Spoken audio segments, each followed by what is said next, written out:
मुक्त होने का अगर कोई एकमात्र स्थान है तो वो स्थान है भगवत चरण, सद्गुरु चरण, भागवत चरण, सत्संग चरण। तम पुष्टम गति भूतम च आत्मनम सृजिताम यथा। आत्मा की उन्नति का एक ही पथ है और वो है पथ भगवत पथ, ईश्वरीय पथ, वास्तविक मार्ग, धर्म मार्ग। धर्म के मार्ग से अर्थ भी बहुत आता है, पैसे की कोई कमी नहीं रहती धर्म के मार्ग से।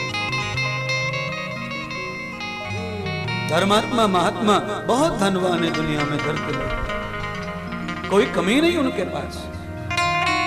तत्व धर्म सिद्धि अर्थ।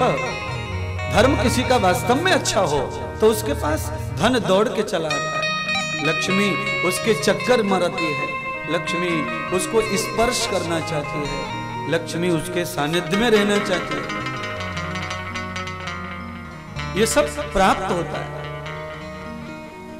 तम भूतम यथा च भागवतम। नारद जी ने व्यास जी की चिंता को दूर करने का प्रयत्न किया।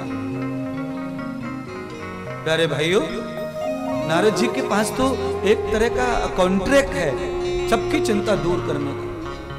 कल अपने पिता ब्रह्मा की चिंता दूर की, फिर भक्ति महिला की चिंता दूर की, उसके पुत्रों की ज्ञान और विवेक की चिंता दूर की, और आज उन्होंने नारद को सरस्वती नदी के तट पर बिलखते बिलखते देखा, निराश देखा। शग्वम प्रसन्न वदनम तदम दर्शितम। आकर नजदीक देखा और मिलन किया। पूछा कस्यम कारणम तदा दुःखः। ये व्यास जी क्या दुख है? आपका चेहरा देखकर अच्छा नहीं लग रहा। संसारियों का, भोगियों का, नौकरी वाले का, बिजनेसमैन का, व्यापारी का, किसान का, इनका चेहरा उतर जाए तो समझा जा सकता है कि भाई इन्हें घाटा हो गया होगा, नुकसान हो गया होगा, बेचारे माया वाले हैं, प्रपंच वाले हैं। पर किसी ज्ञानी को भी चेहरे पे उदासी आ जाए। समगति दुर्जितम ददम भूताम यथा परमार्थम यथा। साधु के चेहरे पर उदासी कब आती है? जब उसका कोई परमार्थ बिगड़ रहा हो, जब उसका कोई धर्म बिगड़ गया हो, अध्यात्म कमजोर पड़ रहा हो।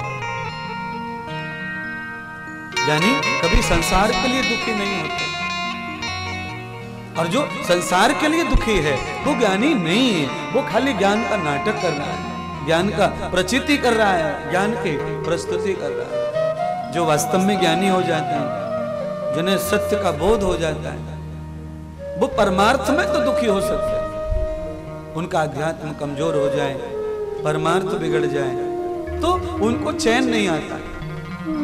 अर्जुन को अभिमन्यु के मरने से दुख हुआ, इतनी सारी सेना मरी, अर्जुन को दुख नहीं हुआ। प्रश्न किया लोगों ने, अर्जुन इतना ज्ञानी है फिर ये दुख कैसा? तो अर्जुन कहता है पुत्र मृत्यु का दुख नहीं है, दुख अन्याय का है। मेरे पुत्र को अन्याय से मारा गया है, ये दुख है। और वो परमार्थ को मारा है, उसको, अध्यात्म को, क्योंकि मेरा पुत्र नहीं, वो अध्यात्म था, परमार्थ था, वो धर्म था। और धर्म की हानि होती है तो ज्ञानियों को, संतों को कष्ट होता है। संसार की हानि से साधु महात्मा कभी कष्ट नहीं करते। उनको कैसा खाना दे रहे हैं आप, कैसा नहाना दे रहे हैं आप, कैसे रुपया दे रहे हैं आप, कैसा प्यार दे रहे हैं, उनको कोई फर्क नहीं पड़ता इन चीजों से। उसके पर्याय होते हैं। खाना अच्छा नहीं है तो उसका पर्याय है। आप दूध पी सकते हैं, फल खा सकते हैं, फल खराब नहीं होते, फल में स्वाद नहीं डाला जाता है, फल नेचुरल है। वो भी खराब है तो आप और आहार ले सकते हैं, दही खा सकते हैं, छाछ पी सकते हैं। और भी कुछ न मिले तो आप परमार्थ करके एक दिन व्रत कर सकते हैं, उपवास ले सकते हैं, पर भूखे रहने पर भी लाभ प्राप्त कर सकते हैं। पर आपके पास ज्ञान होगा तो होगा, आपके पास परमार्थ होगा तो होगा, आपके पास सत्य होगा तो होगा। अगर नहीं है तो आप नाराज हो जाएंगे, चिल्लाएंगे, झगड़ा करेंगे, ऐसा बनाया, ऐसा किया, वैसा किया, तय किया, वो किया।